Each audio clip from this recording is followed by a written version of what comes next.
L'épreuve du faux Messie est la plus grande épreuve qui atteindra l'humanité au cours de son histoire.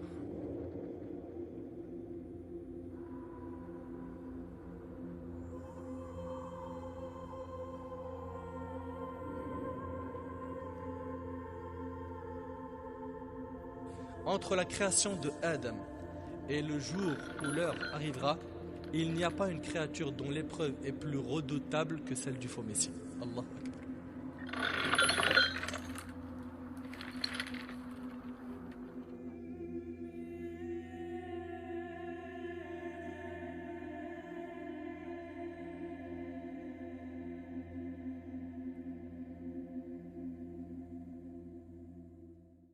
Ce vaisseau est le tien, Seigneur. Ces hommes sont les tiens, Seigneur. Ces épées que nous portons sont pour toi, Seigneur. Nous te demandons d'envoyer le vent qui lèvera cette brume. Nous te demandons, Seigneur, d'envoyer le vent pour nous montrer le chemin vers ta terre.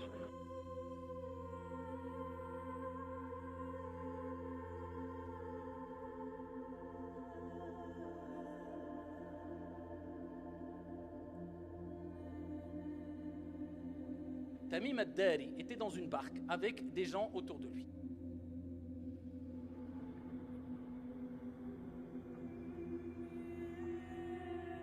J'ai jamais vu une brume pareille. Si loin du rivage. Ça fait combien de temps? Des jours?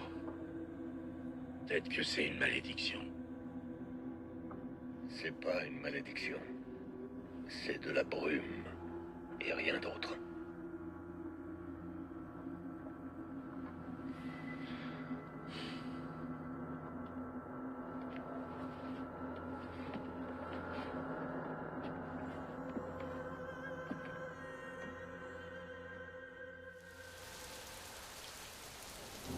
Tamim ad-Dari, who had embraced Islam, he used to be a Christian, embraced Islam, an Arab. He got up and he said, we were in a ship and a huge storm hit us. And we were lost until our ship reached an island. We entered the island. He says, a beast came to us on this island. It had so much hair on it that we could not tell the front from its back. Which was its head, which was its tail. We don't know. And we said, Waylaki ma anti. Woe to you, what are you? Never seen a creature like you before. And she spoke. The beast said, Ana al-Jassasa. They said, Wama al-Jassasa? What is this al-Jassasa? And then the beast said, Ayyuha al-Qawm, people. Intaliqu ila hadha al-rajul fi ad-dayr.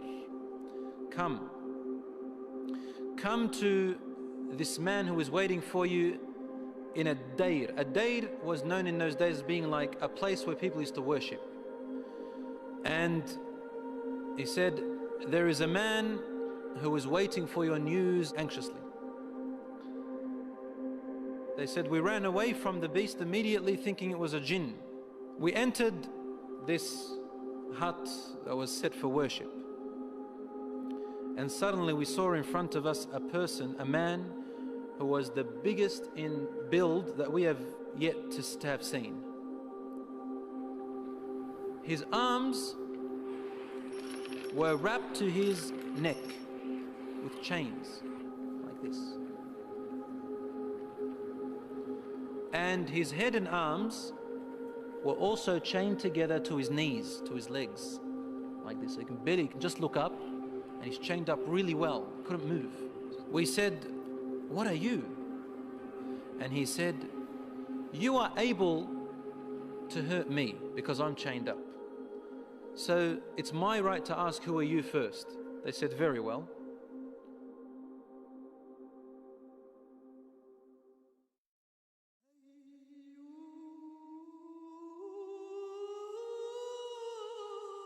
Il m'a raconté qu'il était monté à bord d'un navire, donc dans un bateau, en compagnie de 30 hommes, de Lahm et Jotham. Les vagues les ballottèrent en mer un mois durant. Ils sont restés un mois en mer, puis ils échouèrent sur une île en pleine mer.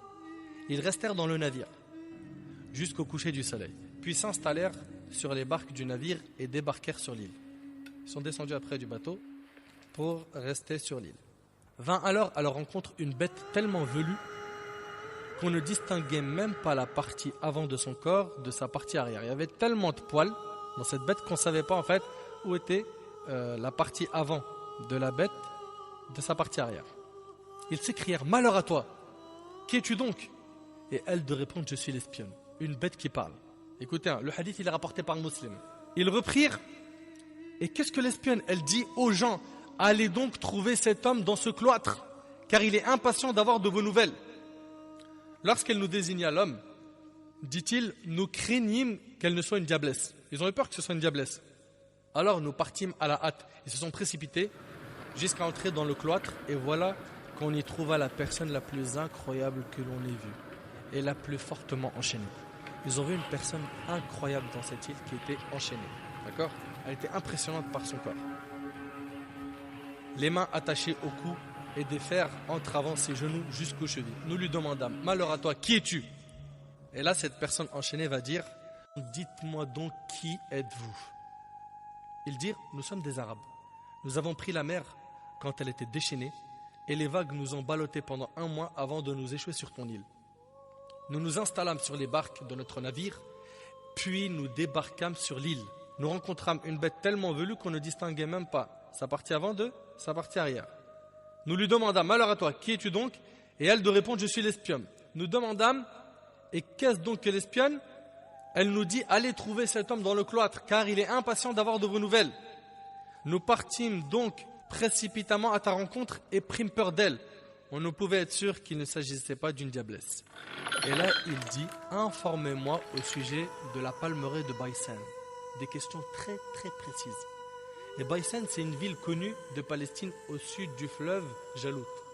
Et là, ils vont lui dire: que veux-tu savoir à son sujet de la palmeraie de Baysan?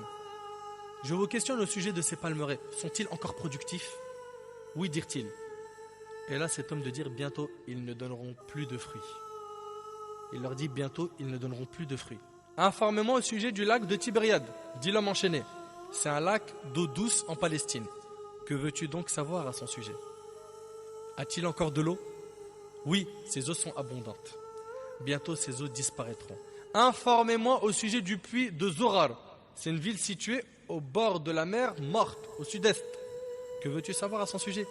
Il dit: a-t-il encore de l'eau dans le puits, où ses habitants irriguent-ils encore leur terre de son eau? Oui, ses eaux sont abondantes et ses habitants utilisent encore son eau pour l'irrigation. Et là, ce même homme enchaîné va dire: informez-moi au sujet du prophète des illettrés. Qu'a-t-il fait? Il est parti de la Mecque, dirent-ils, et s'est établi à Yathrib. Yathrib, c'est Médine. Les Arabes l'ont-ils combattu? Oui, dirent-ils. Et lui de dire: qu'a-t-il fait d'eux? Et nous de l'informer qu'il avait dominé tous les Arabes qui étaient à sa portée, et ils lui ont obéi. Et là, l'homme enchaîné va dire: cela est-il arrivé? Oui, dirent-ils. Et là, il va dire: en fait, cela est préférable pour eux de lui obéir. Je vais vous dire qui je suis. Je suis certes le faux Messie. Allahu Akbar. Je suis certes le faux Messie. Et j'aurai bientôt l'autorisation de sortir. Alors je me manifesterai. Je parcourrai la terre et il n'est pas une cité dans laquelle je n'entrerai. Et ce durant 40 nuits. Si ce n'est la Mecque et Taïba. Taïba, c'est Médine. Il ne pourra pas rentrer à la Mecque et à Médine. Et il va expliquer, il va dire: car elles me seront toutes deux interdites. Chaque fois que je voudrais entrer dans l'une d'elles, un ange viendra à ma rencontre, un sabre dégainé en main, pour m'en repousser. Et chaque quartier de la ville sera gardé par des anges qui la protègent. Franchement, ça fait bien peur. Il existe et il est sur cette île. Jusqu'aujourd'hui. Où est cette île? Allahu A'lam. Il n'a pas encore reçu l'ordre de sortir.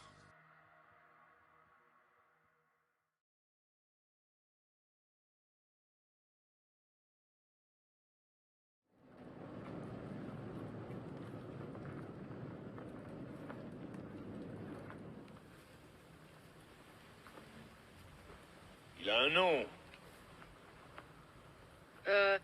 On l'appelle le borgne.